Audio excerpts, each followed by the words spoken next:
Welcome to this explainer. Today, we're unpacking a highly provocative set of documents that fundamentally challenges the traditional narrative of Western philosophy.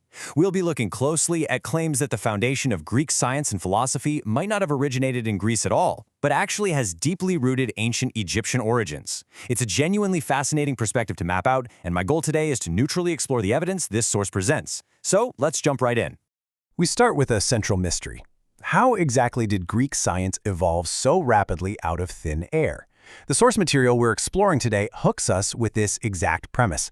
How did ancient Greece seemingly leap into advanced empirical science almost overnight, apparently without the centuries of prior experimental data you'd normally need to build such complex systems? Okay, let's dive into this. Take a look at this graph, which illustrates what the author calls the anomaly of Greek genius. Notice this incredibly unnatural, massive spike in scientific innovation that peaks right around Aristotle's time, and then is followed by a sudden, abrupt stagnation. The document argues that if this were a natural indigenous evolution, it would have just continued to grow and iterate. Instead, this sudden collapse, according to the source, proves that the real source material, translated foreign manuscripts, had simply dried up. The source frames this as the Aristotle paradox. Just notice the sheer volume of work attributed to him. We're talking hundreds of texts spanning highly complex disciplines, like biology, physics, astronomy, and metaphysics. If you look at the towering stack of books on the left compared to a normal lifetime output on the right, the text claims it's chronologically and physically impossible for one man to author this massive volume of diverse sciences from scratch in a single human lifetime. The logical conclusion presented by the source? Aristotle acted more as an organizer and publisher of existing confiscated texts. So if it wasn't a single Greek genius, where did this knowledge come from? Well, the source proposes a very specific solution by pointing to a staggering 2,000-year chronological gap.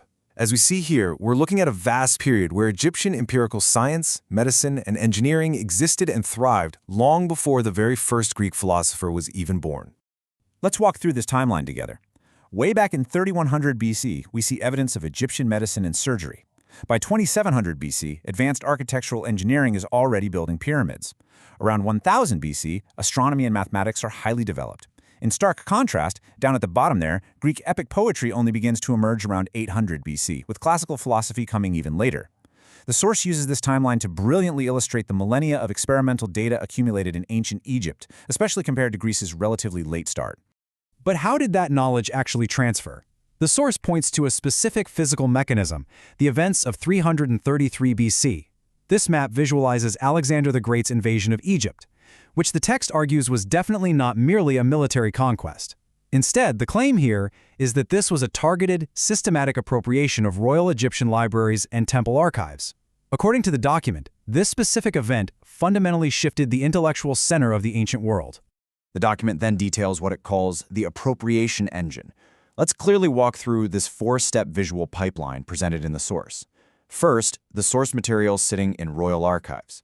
Second, the confiscation of those texts by Alexander's forces. Third, the processing and translation of these millennial-old empirical texts at the peripatetic school. And finally, the result. What the source claims is the false attribution and rebranding of this knowledge as independent Greek genius. Now, the absolutely crucial point here is the contrast before and after this conquest. Here we see Phase 1 versus Phase 2.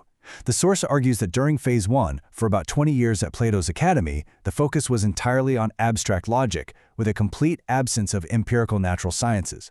But suddenly, in Phase 2, right after the 333 BC conquest, Greece just emerges as the preeminent natural scientist of antiquity. The text asserts this impossible evolution absolutely required direct access to centuries of stolen experimental data. Beyond military conquest, the text also looks at individual case studies of peaceful knowledge transfer. This map tracks what the source calls the pilgrimage to the source. It outlines how, long before any armies marched, the greatest minds of Greece, figures you definitely know, like Pythagoras, Plato, and Socrates, are claimed to have actually traveled across the Mediterranean to study directly within the Egyptian mystery schools in cities like Heliopolis and Thebes. Let's look really closely at the claims surrounding Pythagoras. The document highlights him as a 22-year-old initiate. It claims that his incredibly famous triangle theorem, the 3-4-5 ratio, was actually already used to build pyramids millennia prior. Furthermore, concepts like the transmigration of souls and sacred geometry weren't independent mathematical and spiritual discoveries. According to this text, they were the direct result of over 2 decades of rigorous study in Egyptian temples, which were simply rebranded once he got back home. And this brilliantly illustrates how the source applies a similar lens to another major figure, Plato. The text frames him not as an original inventor, but rather as a literary translator. The main argument presented here is that Plato's most famous philosophical works are actually Hellenized expressions, meaning they were adapted for a Greek audience of deeply established Egyptian theological and scientific concepts that he absorbed during his travels. To really emphasize this bold assertion, the source states directly, far from original inventions, Plato's most famous works are literary Hellenized expressions of deeply established Egyptian theological and scientific concepts. That's a stark claim, right? It completely challenges the traditional Western historical narrative of immaculate original Greek invention, framing it instead as a masterclass in translation and cultural adaptation. Notice the exact conceptual symmetry on this slide comparing these foundational ideas. Look at the alignments claimed here. Aristotle's concept of the unmoved mover and Plato's world of forms are presented as direct analytical matches to the much older Memphite theology of Pa, an ancient Egyptian creation myth, and the Egyptian concept of the Ka, or spiritual double. The text argues these were quite simply rebranded with Greek terminology. We see this same exact mapping applied to political theory as well. Looking at Plato's famous work, The Republic, the document compares the utopian hierarchy of philosopher kings, warriors, and artisans directly against the historical, real-world Egyptian class system of priests/kings, military, and farmers or workers. The source claims Plato didn't invent a new utopian blueprint out of thin air. He merely documented the strict functioning class system he witnessed firsthand during his time in ancient Egypt.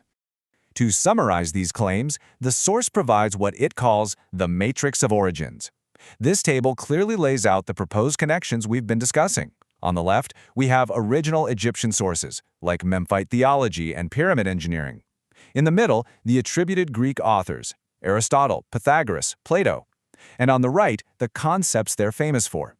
The text uses this matrix to systematically tie widely accepted Greek concepts directly back to prior Egyptian equivalents. So, you might be wondering, why on earth hasn't this been the standard narrative taught in schools? The source addresses this directly, claiming there has been a deliberate effort at protecting the myth. As depicted in this visual of redacted text under a magnifying glass, the argument is that Western historians have historically omitted, marginalized, or literally erased the Egyptian journeys of early Greek philosophers. The text alleges this historical silence has been deliberately maintained for centuries, specifically to fiercely protect the prevailing narrative of the immaculate Greek miracle. Concluding its visual evidence, the source leaves us with a much broader perspective on a shared human heritage. The ultimate message presented by these documents is that Western philosophy and science did not just emerge in a vacuum. Instead, they are framed as the direct continuation and the inheritance of the monumental civilization of ancient Egypt. It is a really profound reframing of how intellectual history has been passed down through the ages. Which brings us to our final thought. The text suggests that knowledge is not just lost to time, sometimes it is taken. So if we neutrally consider the claims of this source material, it leaves us with a highly provocative question. If knowledge is sometimes stolen rather than lost to time, how must we reevaluate the foundations of our own historical narratives? It's a fascinating question that absolutely challenges us to rethink how history is constructed and to investigate the truly shared roots of human heritage. Thanks for learning with me today on this explainer.